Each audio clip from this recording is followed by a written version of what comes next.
আসসালামু আলাইকুম। আবারও আরেকটা ভিডিও নিয়ে আসলাম আপনাদের সাথে। আজকে কোনো রান্নার ভিডিও না। উম এমনিতেই বিকালের নাস্তা বানাচ্ছিলাম। মেয়ের জন্য হরলিক্স বানাচ্ছিলাম। আর হইলো আমার জন্য স্যুপ রান্না করতেছিলাম। ভাবলাম এটাই আপনাদের সাথে শেয়ার করি। বিকালে কী করতেছিলাম। তো বাসায় আমি আর আমার মেয়ে ছিল। আপনাদের ভাই কাজে গেছিল, মানে অফিসে গেছিল। সে অনেক দেরিতে আসছে। তো দুজন মিলে কী করব?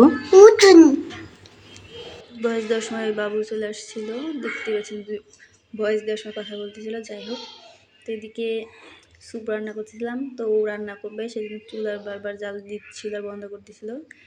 এদিকে হরলিক্সগুলো দিছি, তো এটা বসে বসে খাচ্ছে আর বলতেছে খাবো না সেটা বলতেছিল। বাট আমি বলছি তুমি খাও, তাহলে তোমাকে ছবি তুলে দেবো। তো ভিডিও করতেছিলাম, সেই সুবাদে ওকে ভিডিও করলাম।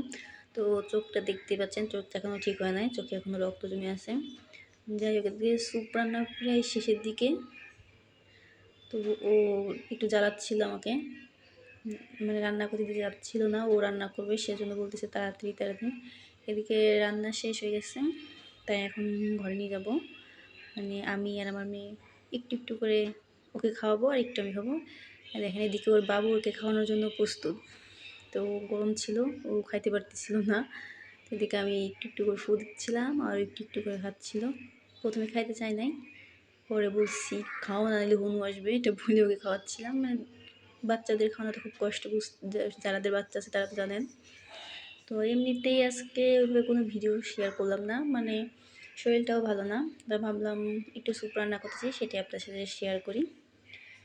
আর যাই হোক, আমার মেয়ের জন্য সবাই দোয়া করবেন। আমার মেয়েটার শরীরটা বেশি একটা ভালো না, ও ঠান্ডা কাশ, ওষুধ খাওয়ানো হচ্ছে, এখনও কমে নাই। যাই হোক, সবাই ভালো থাকবেন। আল্লাহ হাফেজ।